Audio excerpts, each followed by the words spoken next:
Welcome to the Awkward Conversations podcast. Today's episode is Paddy McDonnell. Paddy McDonnell is absolutely hilarious. I didn't actually know much of Paddy until quite recently when he was on Shane Todd's podcast.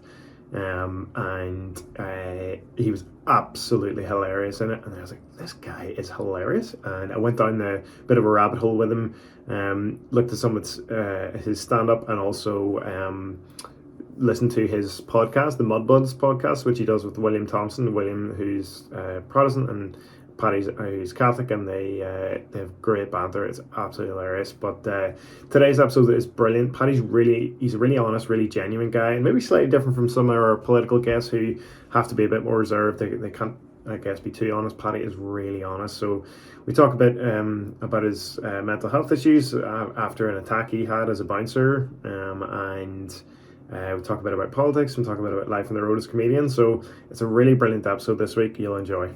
Welcome to the Awkward Conversations podcast. Today's episode is with Paddy McDonnell. So I'm very excited to have Paddy on the podcast. Paddy, how you doing? I'm all good. It's good to have you.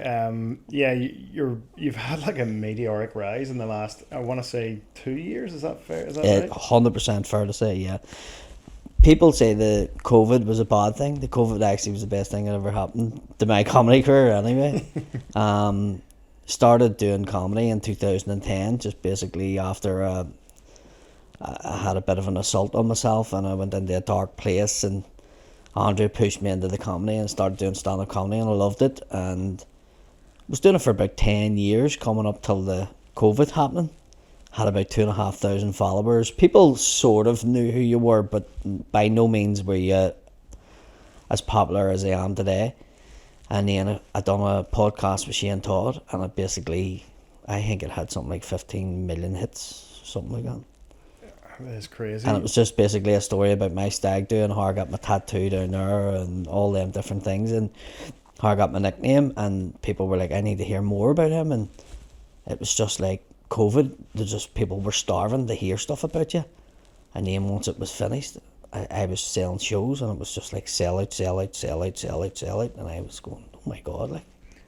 I think what Shane does well is he acts as the role of the audience, and he does it very well because he is genuinely laughing at what you're saying.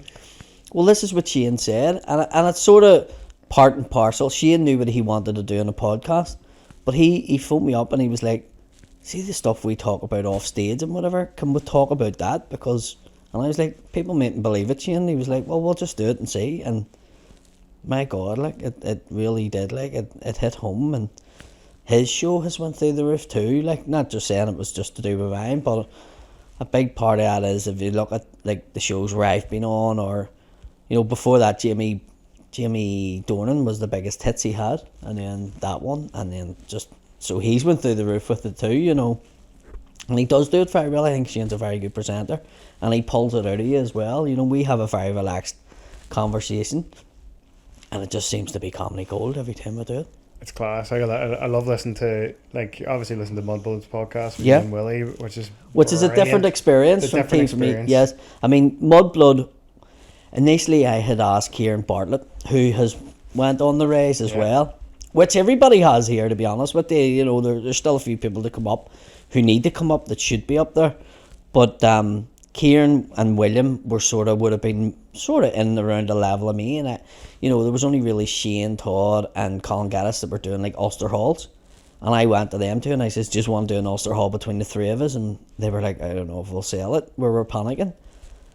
And then Kieran says he was too busy with the writing, and Willie says he would do it with me, and we decided to do the podcast just to promote the show, and it took off. It's class. Your chemistry is phenomenal with William, and did you kind of get a sense of that very early on, or how William, when I first met him, he was like 17, 18, and most people in the comedy scene wouldn't be cheeky to me or wouldn't, and I mess people about, and not everybody gets that. People sometimes think I'm being serious, so I walk in and go, what are you looking at? And in the green room, and most of the comics would go, and they wouldn't know what way to take it. Whereas Willie was this wee cheeky kid, and I remember the first time I was, what are you looking at? And he was like, I don't know, what are you looking at? And straight away, it was one of them ones where people would go, you two don't like each other. it was the total opposite. Me and him actually got on like a house of fire, and that was just the crack. And he was from a housing estate in East Belfast. I was from West Belfast, and it was just the exact same thing. So he knew what I was doing, and I knew what he was doing.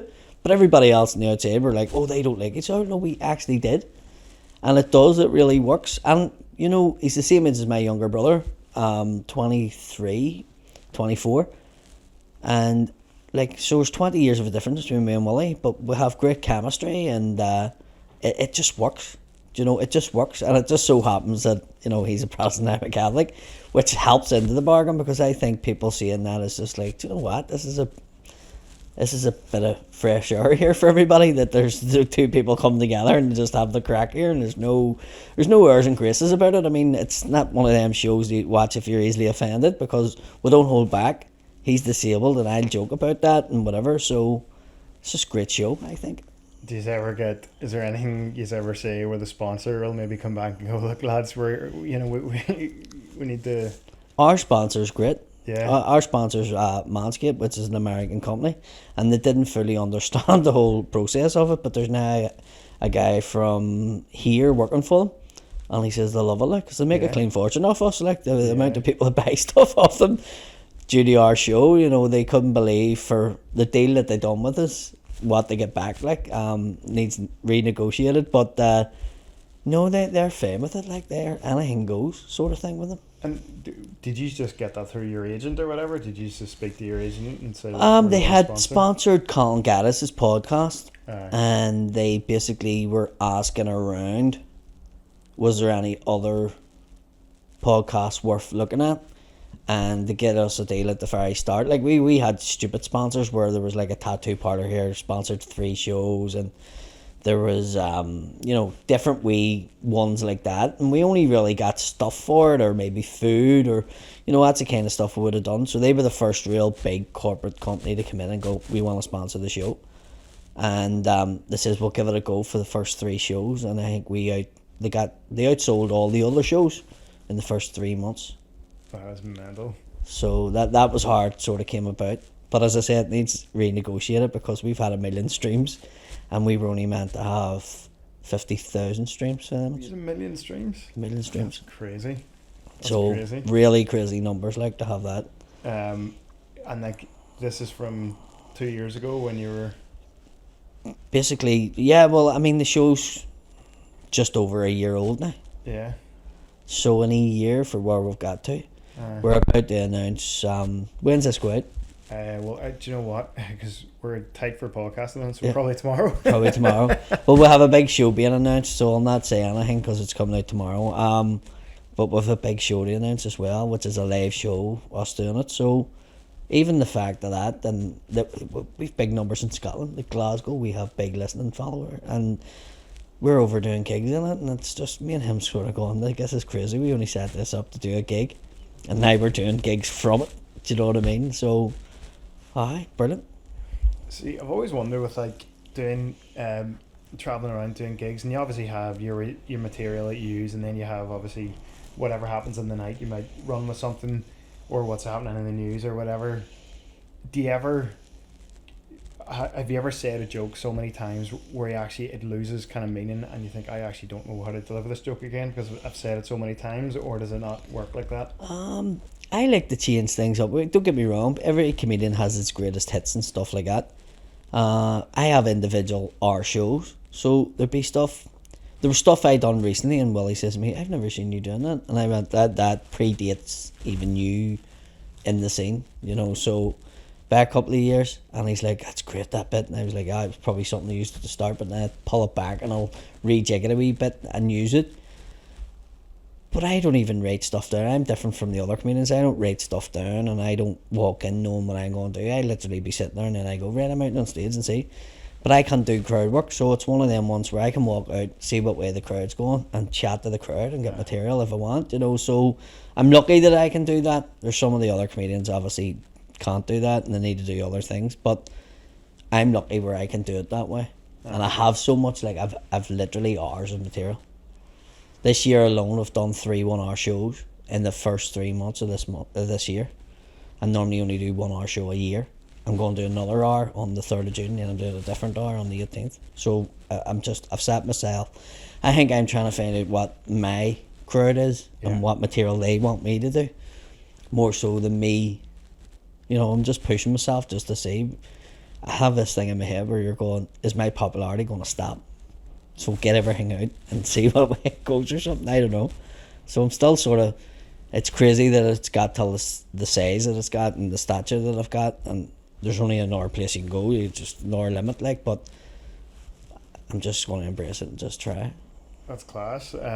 So you attempted to like kind of record them all in a batch or whatever and try and sell them as a series or anything? No, but I mean I've recorded loads of them there and I still haven't even, like people's going to me, you recorded that show, have you done anything with it? No, haven't even clipped it, haven't done this. It's just, I don't think I've decided what I'm actually doing, do you know what I mean? And I have like 4 or 5 other ideas of things I want to do.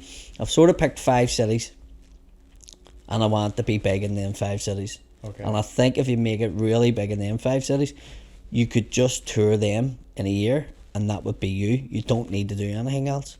Can you tell us what those are? Or do you know? Well, Belfast is the main one. The next one's Glasgow, London, Liverpool, and Dublin. So I've set them, and I'm like, try and make it big in them 5. And when I say big, if I could do waterfront 2 nights, and that size equivalent in each of those cities, 2 nights in each city, you wouldn't need to work the rest of the year. Aye. But you would work, but you wouldn't need to. Aye. And I just think if you make it in them cities, then it just spreads, and then you just then start doing the smaller ones. And don't get me wrong, I am doing the smaller ones. Like Edinburgh was quite popular for me. I always done well in Edinburgh, even before like people would have knew who I was. When I just went over and done the comedy gigs in Edinburgh, I always went down really well. I'm going to be doing Aberdeen, Manchester, Newcastle in England, Amsterdam again. I'm going to go back over to Europe again, and Canada and America. So I am going to try them, but I'm just hoping for them 5, and that's my sort of target the next year. Class. Yeah, I know Louis C.K. when he released his just online and it was direct to consumer, made his website, said this is my stand-up special, and I can't remember. I have a feeling, I could be making this up though, that it was pay what you think it's worth. Right. I think, or maybe it was like $10 or something. I can't remember. But yeah, it was an interesting way to do it. I think he made a ton of money. Of course. I think he was sick of paying like whoever it was, HBO or Netflix or whoever it was, the bulk of his work. Like, look, you could pay. I remember doing stuff for TransLink and doing whatever before COVID. This all predate, like, and people taking a wee risk on you, and they were putting maybe £3,000 or £4,000 into a campaign. It's nothing to do with it. It really isn't. At one video from anything I do with Shane, if I have shows out for sale, I see it in the ticket prices. I see it hard, like they're selling out quick. Do you know what I mean? Shane releases something to do with me, I just see it all just go to, it just flies. So you can do your own marketing now that way. So I get why I would do it. I don't pay much attention to the other comedians and what they're doing. I don't even watch other comedy apart from when I'm out gigging with the boys. Do you know what I mean? No. Any interest in? I don't find it entertaining anymore because I'm watching it in a different way. Aye. It's like being a joiner and sitting watching a fella hang a door. Aye. You're not going to enjoy it because you're going to go, well, I wouldn't have done it that way, and I wouldn't have, do you know what I mean? I'm analysing it more. Aye. And I'm also scared of pulling stuff from it. Aye, right, okay. Do you know, and subconsciously not even knowing you're doing it. Yeah. You know, you could be on stage and because I do that stuff where I just go up, I would be scared of maybe I've watched something and liked the bit or something and then do something very similar to it. So I don't enjoy watching it anymore. Aye. So you wouldn't keep track of, like, say, Bill Burr or... I've never really been into American comedy. Like if Shane and Colin be talking about Bill Burr and all them guys, and I wouldn't have had a clue who they were. Aye.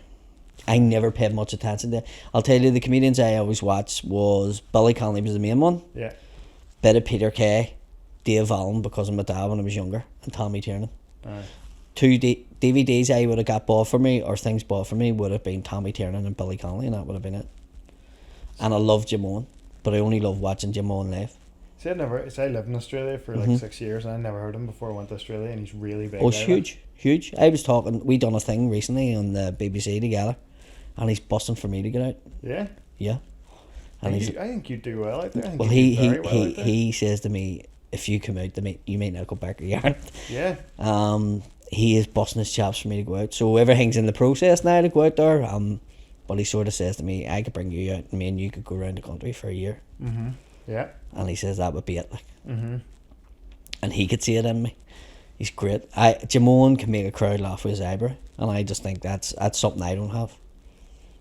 Yeah, he's very animated. I seen him when I was in Sydney, and I hadn't heard of him. Yeah. And it was my mate one here. Look, I've got a ticket to a comedy gig. That's all he said. Yeah. And it was Jim Owen, and he was brilliant. Yeah, no, he is. He's absolutely brilliant, and I've seen him on stage with some of the biggest acts in the world, and I mean that. He stole the show. He's a great guy, too. Like, he's one of those people. Jim Owen looks incredibly like a guy I used to work with. So like, it took me, I'd say, half an hour to get this guy out of my head. Yeah. Because it was so Because close. you were thinking about it. And the guy I used to work with, he's my boss. Like, yeah, and I won't say where I work with him because he's a bit of a character. Like, I used to work in a supermarket, a well-known independent supermarket that is no longer here, but it was very centrally located. Everyone knows it. And yeah, like the place was like Faulty Towers, and he was the boss, and the guy was a lunatic, like an absolute lunatic. I think you have to have a sense of it. I think you have to have a bit, you know, when you're a boss or you're a manager or you're in charge of something, you have to have a wee bit of nut about you. Like some of the stuff you wouldn't like. I remember one day, was behind the tills just serving customers, and I heard like a commotion. And I'd heard a couple of American tourists come in because I picked up the accent when they came into the shop. So I assumed it was them, kind of walked down the aisle. First aisle, seen nothing. Second aisle, seen nothing. Third aisle, looked down. And there was like a woman like having a seizure on the floor. And I quickly grabbed my jacket to kind of try and put it under her head to, you know, comfort her or whatever. And my boss, who shall remain nameless, he came down, looked like a mixture of like confused and annoyed. Just went, "Calm down, love. Will you calm down? You're all right. Calm down." And I'm like going, "Billy." Oh, sorry, I shouldn't say his name. You nailed that out. Yeah. I was like, I don't think she understands me. Yeah, she's in the seizure, right? You just didn't know how to deal with it, you know. But there are them moments where it exposes people a wee bit. Yeah. Do you know what I mean? Yeah.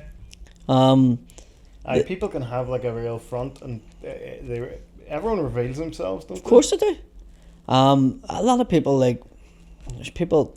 I say to my kids, don't say something unless you really mean it. Because where I came from, if somebody says they're going to do something to you, they had to do it, because even if they didn't do it, then they look stupid in front of the other people. Aye. So where I came from, if somebody says they were going to do something to you, it meant they were going to do something to you. So you had to go and either do something or so I just grew up with that. It's all a very matter of fact. You know, if somebody says they're going to do something, then you go and do it. You know, I don't say I'm going to do this. Like, I wouldn't threaten somebody if I didn't mean it, or what. Do you know what I mean? It's that's the way I am in life. But if you don't do something, someone comes in. You're gonna take that? Oh, they're making a dick out of you. You know. I mean, I done the door for years, and it was one of them ones. I was a small doorman, small not in width, small in height. And people tended to go for me if they were going for anybody in the door. No, the other doormen, the big ones, used to go, biggest mistake they ever made in their life. Do you know what I mean? It was one of them, and people would expose themselves with drink in them. People would expose themselves with drugs in them. Drugs was a wee bit different from the drink because they were harder to deal with. A drunk person, you can put them out, let them kick a door for 5-10 minutes, and then they'll smell the Chinese or the chippy and they'll be away. Whereas a drug person would keep going all night, which was hard to deal with, you know, which is getting worse in Belfast. But even doing, I done the door in the Spar when the COVID kicked in, and you know, people seen the video, and a lot of the comedians were sending me messages going, "You threw somebody out of the shop by the legs." And I think it was Mickey Bartlett sent me a message and went, "I never really thought you could do all that stuff that people talked about, but now I'm never going to mess you about." You know what I mean? It was one of them ones that people sort of see it, and it was scary because when it happened, like, there was people in America messaging me 15 minutes after it happened, like, "Are you okay?" And I was like, "What are you going to do? You're the other side of the world and you can't even leave, you know. But yeah, no, I've it seen does. that video. Yeah, crazy, Yeah. crazy thing. Like, and I thought comedy was finished then. When all that happened, I was making staircases for Gilbert Ice, and they were being sent to Paris, and they were trying to get us to go to Paris to work. And we went down and loaded up fans going to Paris on the Monday. And then on the Tuesday, we were fitting a false ceiling in the Crown Bar. And the guy came in and says, you just have to leave the bar. And I was like, mate, putting the ceiling in, we're not drinking in here. He says, no. He says, but everything's in shutdown. And I was sort of like, I'm self-employed, no comedy. Comedy gigs all started to be cancelled. And then there was the Journey Work start. And I was like, my wife doesn't work, what are we going to do? And I went into the shop to get bread and milk, and that all kicked off. And then it's a friend of my dad's that owns the supermarket, like, and he was like, will you do hygiene inspector on the door in here, you know, keep the lines and stuff. And probably was the hardest doorman's job I had the whole time. I've done some real, if I told you the bars I worked in and the gigs that I've done, for that to be the hardest. Aye, worse than people on the drink. You try dealing with a wee woman at 9:30 in the morning that can't understand why the post office isn't open. Do you know what I mean? It's a different kettle of fish. Yeah. But I mean, it was tough because there was no COVID down there. They didn't adhere to the rules. Mm-hmm. So they were turning up with their 8 kids and going, no, they're all coming in with me. And I was like, no, they have to wait outside. There's only 2 at a time allowed in together. You can't walk in. But I've 8 kids. I know, but I can't do anything about that. You have to pick one of them and leave the rest outside. I can't do that. No, you know, so it was tough. But I thought comedy was finished. I was like, I'm never coming back from this. Right. And it was scary. And it had the opposite effect, where it was like I came out the other end, people knew exactly who I was, and it was like, Why did you think comedy's finished? Because you couldn't gig and stuff? yeah. And I spent 10 years building up to like 2,500 followers and being known as a headline or a good support act for some of the bigger acts. And I went, this is going to kill comedy. And we don't know how long it's going to last. And it went on for 2 years, and I was going, like, is gigs ever going to come back? Is it going to be 10 people allowed in? Is it, you know, all them fears? So I just went to myself, it's going to get to this stage where I'm going to have to just get a job here that's probably just employment, because this self-employed hasn't worked out for me because, you know, COVID hit and I had no rights for anything. So I was going to myself, right, I'm going to have to go and do a degree here and solely just get a proper job for my family. And I just thought I would have had no time for the comedy. But it had the opposite effect. It came out the other end and it was like popular. It's like, whoa, this is nuts. You mentioned earlier about you were doing the doors, and then you were saying you had obviously your mental health challenges. Do you mind telling us a bit about that? Yeah, no issue at all. Basically working on the door, and was getting married, and I would have been going to the bar Friday, Saturday, Sunday, playing football on the Saturday, and then I was injured and stuff too, but still going out with the boys and coming to getting married. And here's me, do you know what, I need to knock this on the head a wee bit, because in my trade you met in the bar on a Friday for the wages to be paid and stuff like that. So started working on the door, and done it sort of for the extra money coming up till the wedding. We get married in May 2007, and we went to the Maldives for our honeymoon. And we met a man there, and his son had been killed down the door, stabbed in London. And his parents were from here. His dad was from Shankill, his mum was from Mayo. And he was going, you don't need to do this door. He was a French polisher, and he was going, like, I really, honestly, don't be doing it. And he seen me sort of like a son figure, because me and him were out snorkeling together and all this here. And I says, you're probably right. I was only really doing it, getting married and all. I'll definitely knock it in the head. And they came back, and I was like, okay, I'm leaving. The guy I was working for was like, don't be leaving me now. I need to get a replacement for you, blah, blah, blah. Long story short, got the finger bit off, and I changed who I was. And it was done by somebody I knew. It was somebody who had, you know, been part of the community that I knew, and I just found it really hard, because so many people were going to me, how did you let somebody bite your finger off and you didn't do anything about it? And I don't think, unless you have something traumatic happen, you can't explain it. But it just, I didn't even know I had changed. I didn't know my mental health. And I was in a roof. I was doing a loft conversion for somebody. And I was on my own. and I don't know if it was the isolation or the quiet or whatever, and I broke down crying, and I phoned my wife, and I says, there's something wrong with me. And she was like, what do you mean? And I says, I'm crying on my own, and I just feel like I can't even breathe. And she was like, I'll come and get you. And I was like, no, I'll be alright. She's like, no, I'll come and get you. And she says, you've been different. You've just been different. And she noticed. Well, she did know. But she was just hoping that, because I was always very happy-go-lucky, and I didn't know I had changed, So she was doing everything, to try and help me and trying to push me in the right direction. And it just all got too much. And I lost the company, and I started going taxiing part-time because I still needed money for the family. She had to go back into work, and the kids were at an early age and stuff, and she was back in work, didn't even get her full maternity because she had to try and pay for the family. And I went into the taxiing, and it was no good, don't get me wrong, it passed the time and stuff, but it wasn't what I wanted to do or where I wanted to be. And it wasn't until she put me into the comedy that I started coming out of it. And it was the comedy was my therapy. So when I get on stage and spoke, the feeling that I had of making people laugh was just, you couldn't buy it in the street. It was like drugs to me, and I got addicted to it very quickly. And the first 2 years of it, there was no money in it. It was costing me money. I was paying the drive, and I would take a gig in Cork and drive. Mm-hmm. And she'd be like, what do you mean you're away to Cork? I'm away to Cork, I'm away to do a gig. I'm away to Galway, do a gig.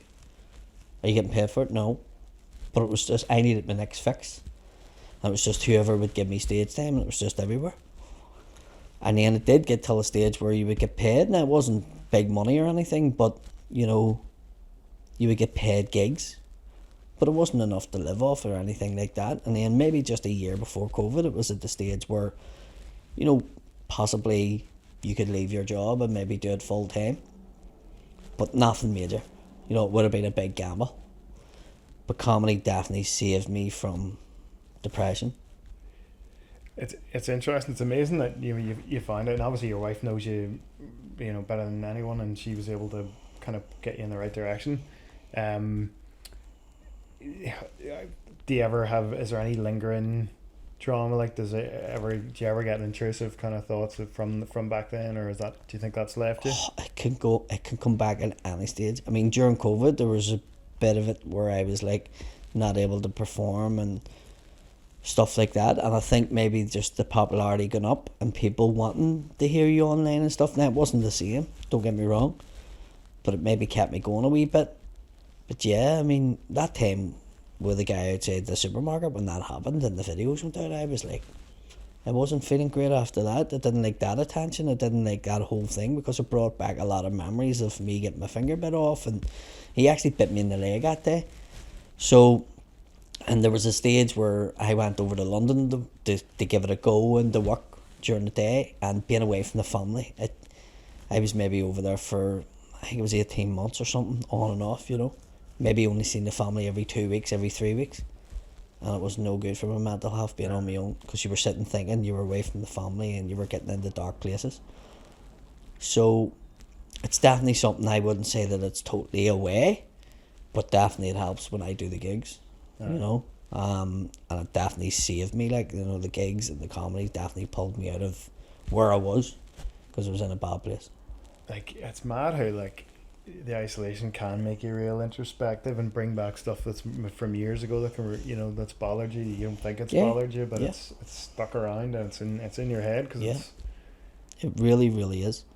And it's not until you're totally clear. Whenever I done maybe 9 gigs in 1 week, maybe 3 weeks ago there, and my mind was like the cleanest or freshest. It was like, what I said to her was, it's like a spring clean in my brain. It was just I knew exactly everything I was thinking, and everything seemed dead. Everything there was no mud in there was no darkness, there was nothing. I was thinking totally clear, and the people that are involved in my book, and I was going to them and they were going, whoa, you're coming with 20 ideas a day here. It was just, I'd just done that many gigs, it just took all the darkness out or something. I don't know what it was, but I was just poof. and I was like, let's go, and full of energy and really ready to go and round to go, and I was very clear in how I thought things should be and where I needed to go and whatever. So you obviously have that. You have your ups and downs, and you have your good days and your bad days, but there's a lot more good days and bad days now, you know. That's great. That's great. You're able to kind of, you know, yeah, do the thing you love, and it clears your head. Like, yeah, I know. Like, I remember, like, just years ago, like, I had real bad anxiety. Like, particularly growing up, I would have terrible anxiety. I never knew why I had it, but it was always there. And I remember the times when I had like a deadline to come up that I had to work towards something, but I wasn't doing any work for it. That was the time that like my mind would just go bonkers. And it's tough. It's really tough. I mean, I remember being at a stage where I came back from England, and I must have knew something was up, because I packed everything up, my tools, everything, all my stuff, and came home, and just landed home one Monday night. Didn't tell anybody I was doing it. Mm-hmm. And I came home and I was paranoid and thinking things were happening that weren't happening, and you know, it really muddies your brain and how you think and things you do. And the first gig I had after that, because I had been away, people weren't booking me here, but I got a gig after that, and the guy actually said something in the audience and then tried to jump a stage, because it's all came to the front now, because the slap happened, and this guy jumped the stage to hit me, and I hit him first. Yeah. And I just continued on my set, and people were sitting in the audience going, what just happened? Like, and I was like, and the guy that was coming on after me was from England, and he was just like, is this, well, what am I getting up here for? Like, is this going to happen? And I just remember coming off the stage, and he was like, what if somebody jumps to hit me? I'll stand aside if anybody jumps up. You know, it was just mental, even to think. That happened, and then I just remember getting better, sort of after that.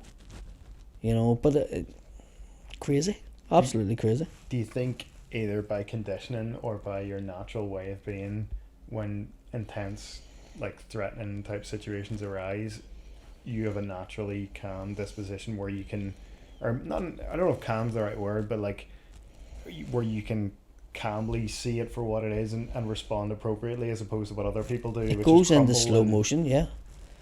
After my finger getting bit off, I don't think I have fear, and it's a scary thing not having it. I genuinely don't have a fear, and I think it's the fear that makes things cloudy and makes you go a wee bit. And after that, I'm sort of like, my head, it's sort of like, that all happened that night, and I can relive what happened. And yes, I would do things different. But now, when situations happen, it's sort of like, this is going to happen here, so you just need to deal with it and just not explode. And because when people explode and they're not thinking straight, that's when things go wrong, and you do things you don't mean to do, or, you know, things like that happen. So my thing is, I don't have fear. The only thing I would fear of is like my kids. I would have fear of them on a road or something. Don't get me wrong. Yeah. But I'm talking about in my sense. Like, if somebody says to me, nah, we want you to go and do a gig tonight to 20,000 people, it wouldn't fizz me. Mm-hmm. I would go down there as if that's the same as doing 5 people in the pavilion, or, you know, it's just I'm not as fearful anymore. Aye.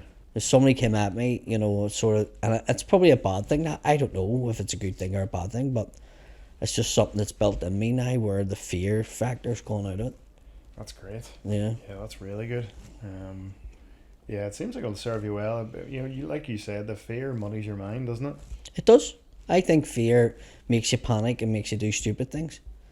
So, since that's gone, I mean, that situation, I've had so many messages when people seen the video of me at the Spar, and some people would go, well, I had just done this and just done that.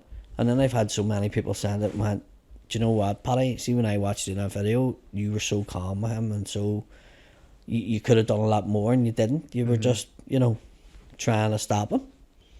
And I says, that's all I was trying to do. I was just trying to stop him from hurting himself and stop him from getting into the shop to hurt other people. It was just, so I just took it as it was, and it was very, very slow, and it wasn't your typical sort of, I knew the guy. You know what I mean? I knew him from when he was younger, and all I was really trying to do was just prevent him from hurting himself and other people. Have you ever seen the guy who bit off your finger again? Yeah, I have. And I forgive him now.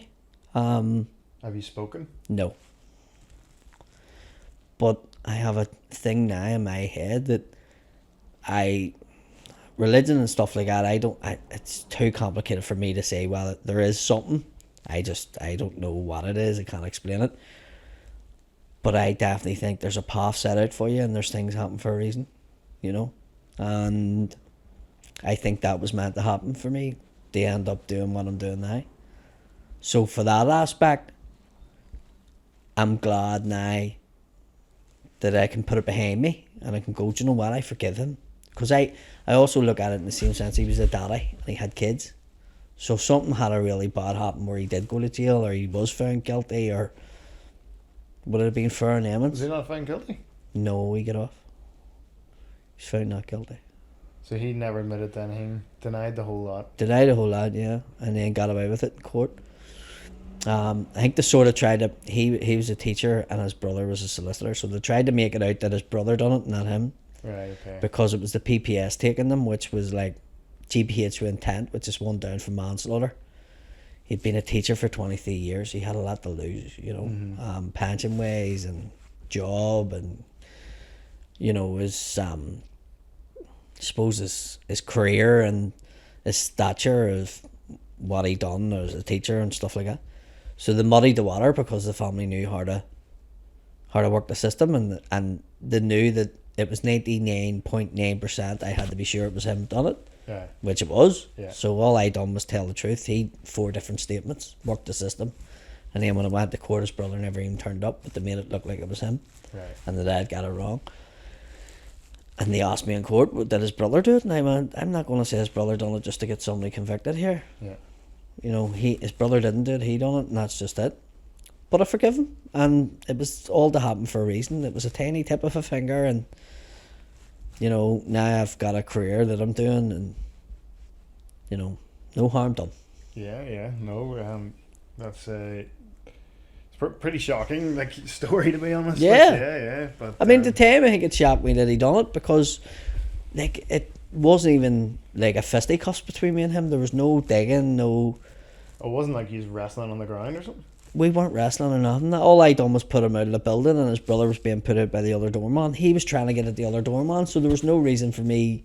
All I done was put him out of the bar. That's all we're meant to do. Yeah. We're not meant to beat people up. We're not meant to. That's not what your job is. And I put him out, and he hit me a dig in the side of the temple, but he was drunk, and it was like 1:15, and I knew him. He used to train me for my club, and I was like, "That's the guy. Like, he's older than me, and I'm not going to fight him when he's drunk." Yeah. Because the way I looked at it was, if I had to beat him up, somebody would have came to me and went, "You're some pup beating up a 47-year-old, and you're 27, 20 years you're a senior, you know, and you're beating him up outside a bar, and you're sober and he's drunk." So I wasn't brought up like that. So I was sort of like, no, and I pulled him to the side, and then he just latched onto the fingers. He tried to bite 3 of them off, actually, the 3 tips of them, but I got 2 of them out, and he bit that one off. But I mean, it is what it is. I was shocked at the time, and it sent me into a dark place, like living over in my brain what had happened. I couldn't believe that somebody would do that to you when you didn't do anything on them. But at the same sense, look, it happened. Like they say, your teenage years is your body's puberty, and your like 20s is your mind's puberty, and like, yeah, a lot of people, you know, have a bit of turmoil in their 20s. Yours for an understandable reason, but it's just mad that like him, who's 47 years of age, and he's like doesn't. You would hope, but you would think he would have some sort of reflection on his own behaviour and think, I have done a really bad thing here. Do you know what? His first it took 12 hours for them to question him at the start, and because he was too drunk to be questioned. So if that gives you an idea, and I'm not justifying his behaviour, yeah, but whether it was a moment of madness, yeah, or whether it was a protective thing because he was trying to he thought his brother was being attacked by the other doorman or something, which he wasn't. He was being brought out of the bar, but his brother was actually attacking the doorman. But he wanted to get at them too. Mm-hmm. And maybe it was him protecting his brother, and the only way I was preventing him, because he was drunk, he didn't have the same strength, he couldn't move me out of the road, and you know, he was just frustrated. And the moment of madness, he done something that he didn't mean to do. I don't think he went out that night to bite somebody's finger off. That's my point. Yeah. I think he's probably one of them people that he had too much to drink. They were coaching like a football team that day, and I think they got a good result and they were celebrating. I think that was the story behind it. Mm-hmm. And it was 1:15, so they had had a load of drink in them. Mm-hmm. And it was just a moment of madness. Yeah. And I hope that's what it was. I hope that it's the last time he would ever do something like that in somebody. But as I say, I've let it go now, and just it used to eat me up because I'd lost so much in terms of my company, and we went through a real lot of years of scrimping, and we had a nice house, and to try and keep that, the two of us basically, and I wasn't in a fit frame of mind, so I didn't even realise that it was like a football team, and I was that injured player, and the rest of them were, which was my wife, was basically holding it up. Mm-hmm. I think that's the anger that I had. But I think now where I'm at and things I'm at, I can't really complain. I just have to get on with my life and just go, do you know what? Things happen for a reason. And that put me on the path that I'm on now. So It's interesting you've been able to rationalise it completely, and it sounds like you have completely rationalised it, and kind of you're thinking, maybe at the start you were thinking he deliberately did that because you're all the emotions and everything else is at play. Oh, at the start I was completely like, I hate him and this here, and I want the world to know what he done to me, and I want that. Whereas now I have the attitude was like, he had kids, he had a family, he had a house. You know, if he had went through what I went through, would it have made it better for me? Probably not. You know what I mean? What's the story with work and family life and stuff? How's that being a travelling comedian? And it's pretty tough on the other person. We have two young babies, and 2 and 4. And don't get me wrong, like there was nights I would be go out there just after COVID, and she had been stuck in the house with the kids like every day for 2 years with COVID, and trying to be a teacher, a mummy, and 2 infants and 2 teenagers, so it was really tough on her. But she knows it's the career, you know, she knows that there's benefits out of it, and that's all I really have to do is to realise that and make sure that they get fun back from what I'm doing. They get stuff back. As I say, my son is 15, he's in school, and a lot of people come to him about stuff about me, and I think he finds it a wee bit difficult that his dad's, you know, known for this, that and the other. But I've had conversation with him, and it's just basically reassuring him that it's all okay. And is he any interest in following in your footsteps? I don't think so. Yeah. He says to me he is quite funny, but he's actually talking about being a football agent and stuff like that. So I don't know what he's going to do. He's quite good sports star as well, but we'll just see. But he hasn't mentioned comedy, and he hasn't. I sent him to the Kevin Hart gig. He'd been to a lot of the American stuff, so he went to that and he really enjoyed it and stuff like that. But I don't know. I don't know if he has what it. But who knows? You never know. It's completely crazy when I came up on my phone. It was like Kevin Hart.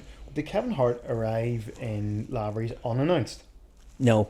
So he all of his gigs in Belfast were announced, because I wasn't sure. The one in Lavery's, basically what I was told was they had seen the gig on Wednesday night. I don't know if he's seen it, some of them didn't record it. So Colin had contacted me to do 3 nights over St. Paddy's Day. And he was contacted with Kevin Hart was looking to play a comedy club because he was shooting in Belfast, and he was interested in doing like a small 100 people gig. So on the Thursday when I went down, Colin says, tell me, Friday night you need to still come down, but you're not on.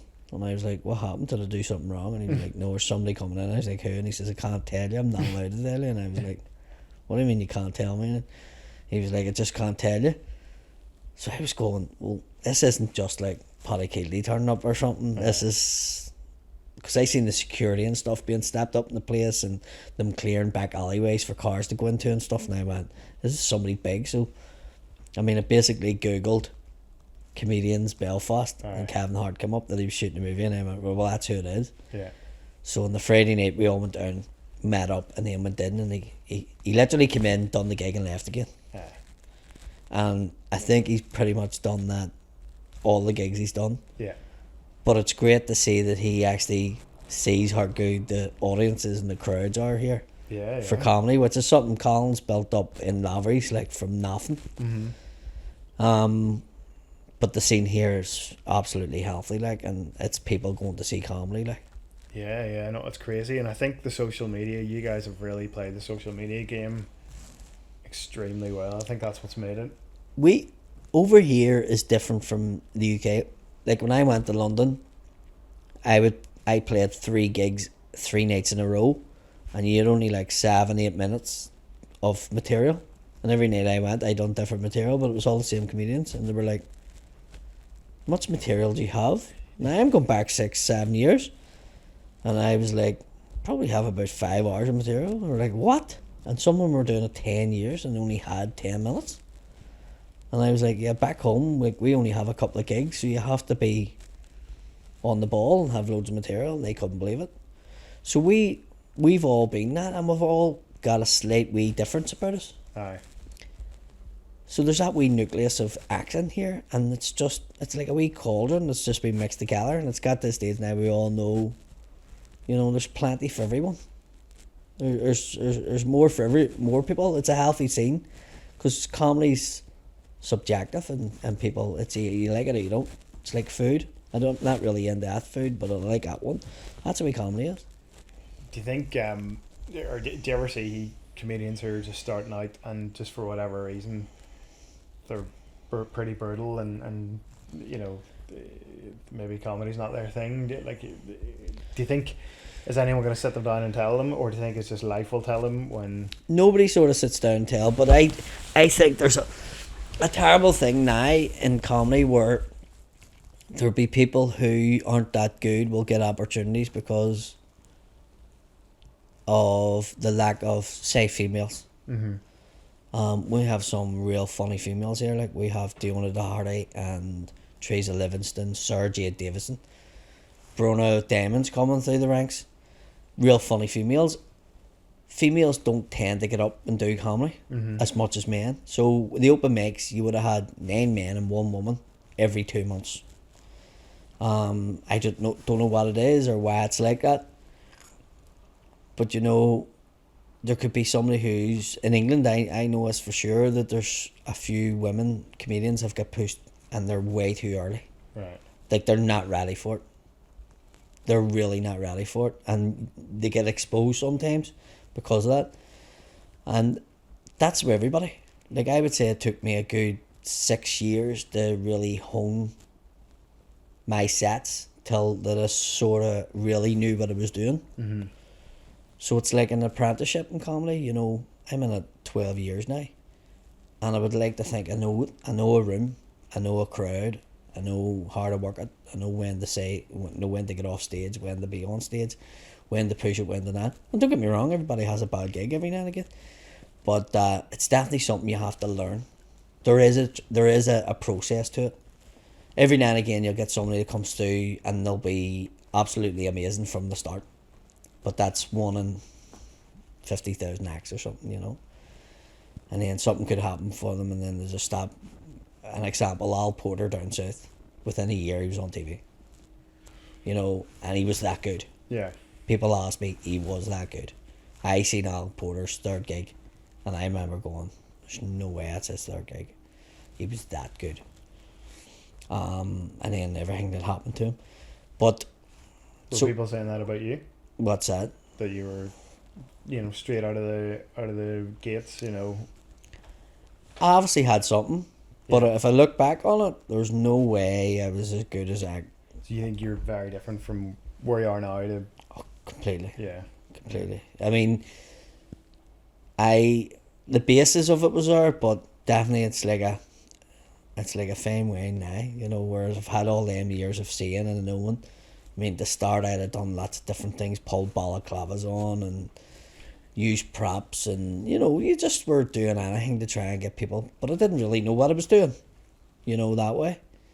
But now it's totally, like, you do have to go through a process, and you do have to do. That's why I just say, when people ask me, like, doing comedy, what advice do you have? Just keep gigging. You'll know. If you like it, keep doing it. If you don't like it, don't do it. Everybody wants to get different things out of things, But I think if you want to be a comedian and to go on, there has to be an element of wanting to be in the limelight. There has to be an element of hunger, and there has to be a bit of talent. And if you have them three things, you can make a success of it. How much success, really, there's a bit of luck with it, but there's also, you have to have them three ingredients. If you don't have that, if you're lacking in one of them, you're not going to get as far as you think. And you seem incredibly busy. Do you think making connections here, there, and everywhere has helped you? Do you know what? Oh yeah, I mean, connections and all is good, but the better you are and the more popular you are, the more gigs you get. Aye, obviously we're from a very divided society, and you're a man from West Belfast, like, and you gig everywhere, like, you there's no gigs you turn down. I don't really? see anybody. I went to America on and off for 3.5 years, and it opened my eyes to here. We were like a fishbowl, a wee tiny fishbowl in the world, and I was over there and interacted with black people, Indian people, Mexican people, Jewish people, people from Israel, you know. And then I went to myself, like, what are we fighting? When I went over there, it was white versus black, you know, or a foreigner. Like, I genuinely had somebody say this to me in America, them foreigners are, and I was like, I'm as much as a foreigner as they are here. And the guy was like, no, you're Irish. And I went, the Irish were the biggest immigrants to America. He says, who are we to say or to stop anybody coming, you know? So I've changed my whole opinion. You know, growing up, obviously, you had that whole divide, and I came from a Catholic Republican background, and it was all that, you know, the Emmons over there. I don't see Protestants as that. I see them as my fellow country people, you know, and I genuinely know that they have the same problems as me. They just might support a different team, or, you know, pledge allegiance to a different flag. But I mean, all that is really, it doesn't matter, because I see it in terms of who gets cancer, you know, who can lose kids, you know, have a hard life, paying gas bills. All that's the same for everybody here. Yeah. So all that shit's out the window with me. I really don't care about that. And if somebody asked me to do a gig, and I maybe should be a wee bit more careful, but if somebody asked me to do a gig in the Sandy River Rangers Club, I would do it. You know, I done the gig for Gaza, and I have so many people from that gig are just like, that was brilliant, and they loved me. So if there's Protestant people out there going, I love Paddy McDonnell, I mean, to me, that's a massive thing. I done a thing for Carl Frampton, and they paid millions of pounds to set up the Belfast Giants for a sport to bring the two communities together. And Carl Frampton done it for nothing. He was just a wee sportsman. He's from Tigard's Bay. And like, I was like, Carl Frampton's amazing. Do you know, and I wasn't blinded by he supports Rangers or Northern Ireland or has Union Jack or has this and has that. And then once I started following, I found out that his wife was from West Belfast, and my dad knew her mum, and you know, his kid was called Rossa, and I seen him wearing a GAA top, and I was going, none of that really matters. Yeah. And I went till the night belonged to it, and I said that, and I was like, fair play to you, because you did bring a lot of the communities together, and I seen that even at the night of appreciation for him, that two communities come together, and I was like, we need a lot more of that. You know, we need a lot more of people like accepting each other. But to do that, you have to go in and gig in them areas, and you have to understand people and have friends from them backgrounds. I mean, when I meet somebody now, if they tell me they're an Orange man, I don't care. Yeah. Do you know, because the way I go is, well, if they're an Orange man, they're an Orange man for a reason, and if that's what they believe in, just because I'm not into it or whatever, who am I to prevent them from having that? Yeah. And the only way you'll understand it is speaking to somebody, and then you find out things about it, and you're like, oh my God, you know. It's like me telling some Protestant people that Wolf Tone was a Presbyterian, and they're going, what are you talking about? And I go and see the band Wolf Tones. Yeah.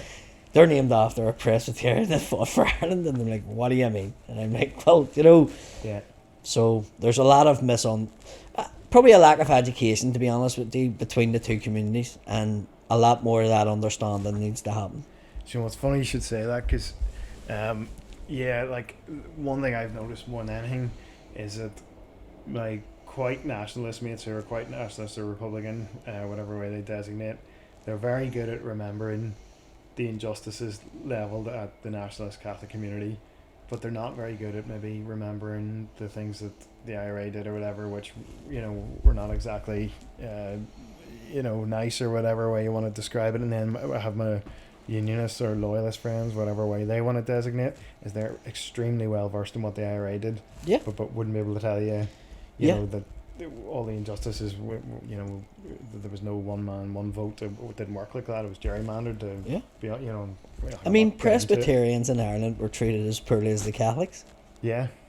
And then after the whole United Irishmen movement, which was led by Presbyterians, who were people that were wealthy Protestants, who could have land and had factories, but they didn't have the same rights as a Church of Ireland. Yeah. You know, or Anglican settler brought in from Scotland or England. And after the rising of Wolfe Tone and the United Irishmen, the British seen that they needed to give them, so they brought them into the fold. And that's when the whole Protestant Catholic thing started, you know, after that. So, that's, I mean, I'm not one to be telling people what way it should be or whatever, because there's been a lot of water under the bridge and there's a lot of hurt has happened in both communities from both sides. But I've seen that through laughter, there's a lot of bringing people together, and I don't care, and I'll joke about somebody being from there or me being from there, and it's all a bit of crack, and people seem to enjoy it. And the Mudbloods probably the biggest example of that, because our fans are from both sides of communities, and when we have them shows, they're all there. Yeah, and long may it last.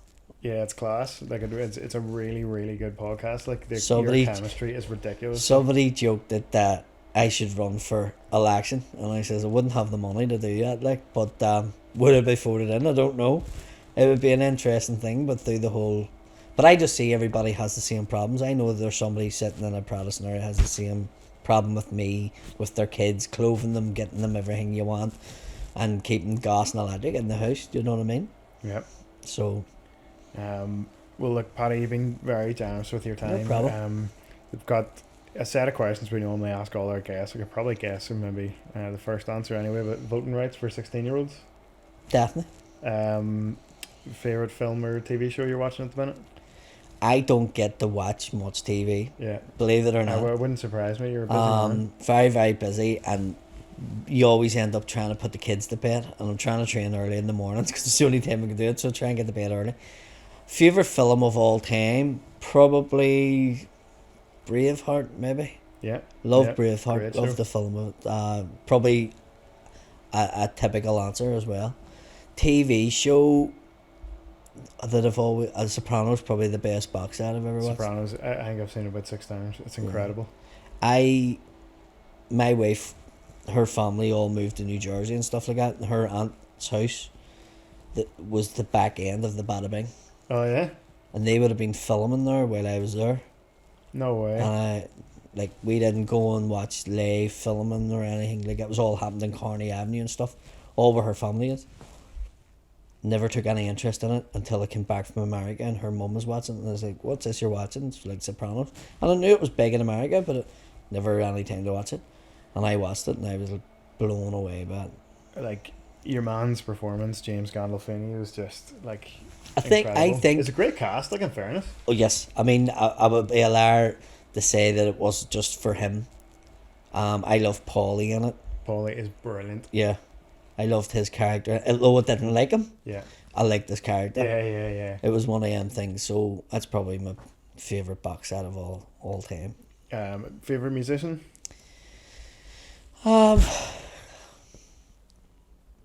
David Gray's probably up there. Really, really like David Gray, and I didn't go and see him when he was here because I was gigging.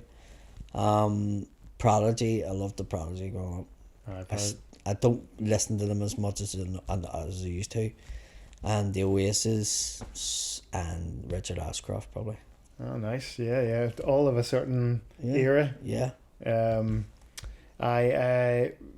Favourite place to travel in the island of Ireland? Donegal. Great. Love Donegal. Anywhere particular?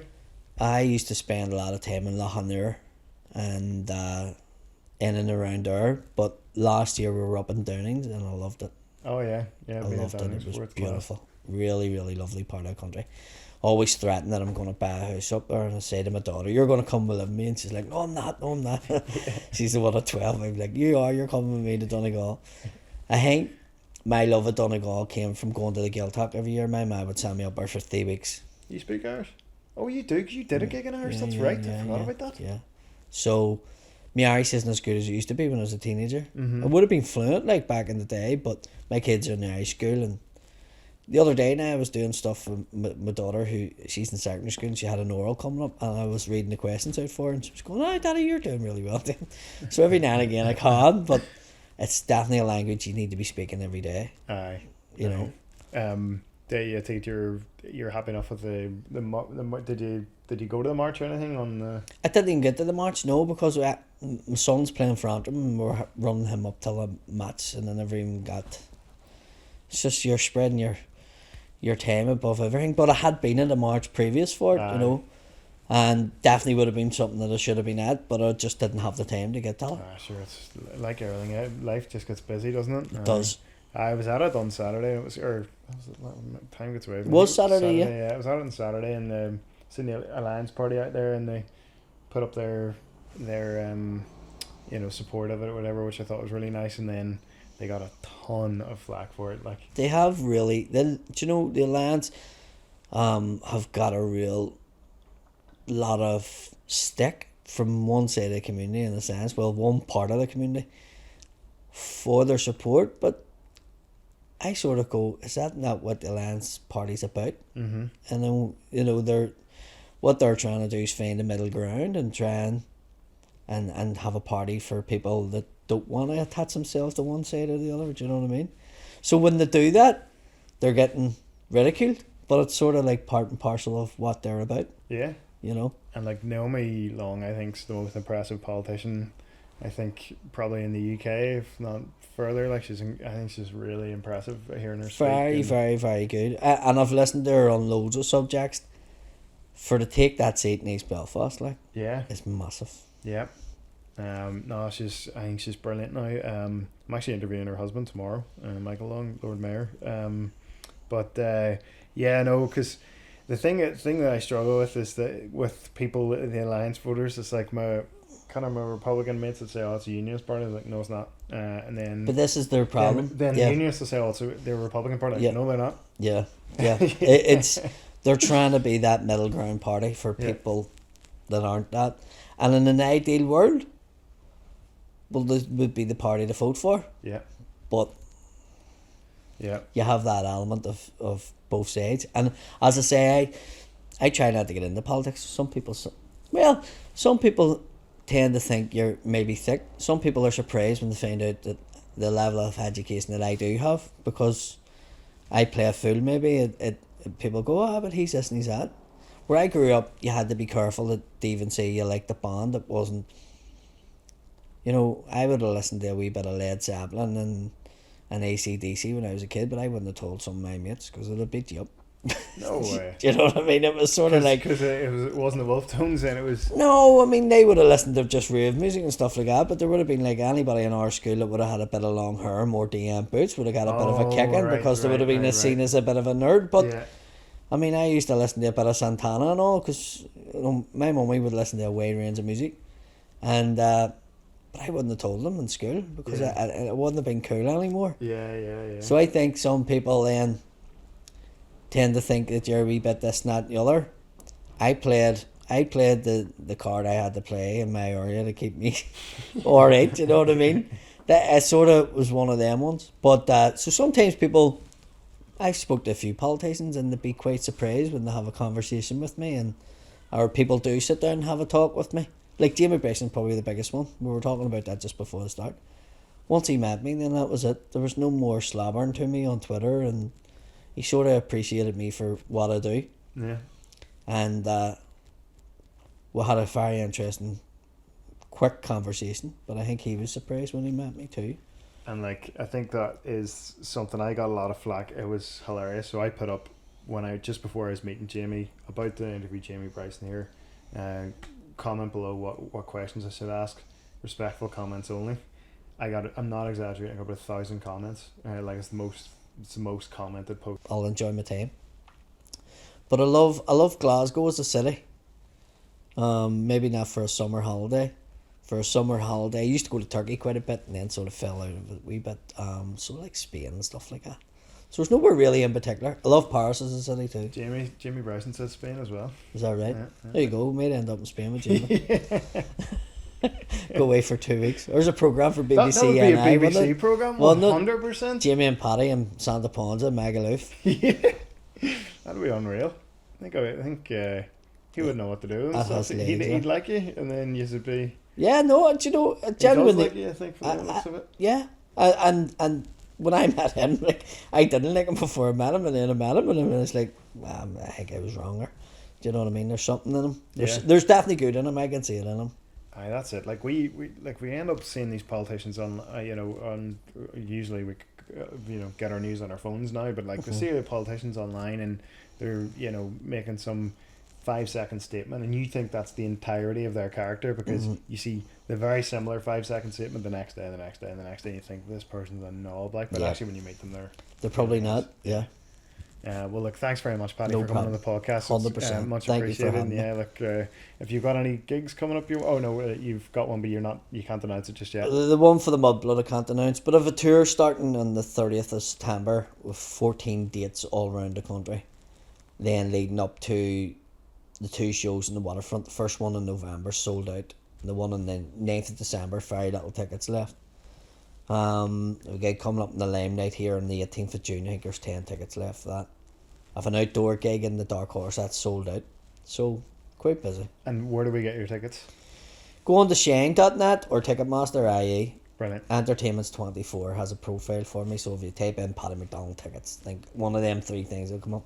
Sweet. And you can find any. That's great, man. I'll be definitely in one of those gigs anyway. So have you ever seen me perform? Never seen you before, and like She might not wanted to do this if you hadn't seen me. Yeah. No, do you know what it was? The first time I seen you was that bumper story. Right, okay. Genuinely. And obviously that wasn't that long ago. No, well, we record them and then they can be sitting for 2 months. Aye. Do you know what I mean? I have ones from 2 months ago that I have released. So Bumper Story is part of the On the Tool show that I done in the Ulster Hall. Aye. And that's the first that material was done last November. So Shane was like, can we talk about that bit? Because I loved that bit. And I was like, well, sort of part of a show, but I suppose it's last year's show, so he's like, please. So that's where it came about from, I've sent that clip to everyone I know. Is that right?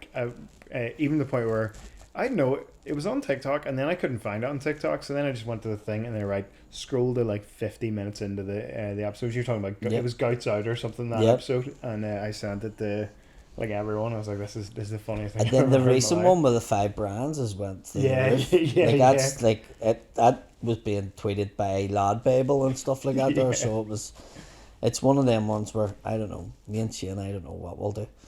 Maybe have to do something. You two do really well together as well. Like, it's a brilliant chemistry. So, look, thanks a lot, Paddy. And I don't need to say best of luck because you're flying. So hopefully, thanks, keep going. buddy. No All problem. the best. Thanks.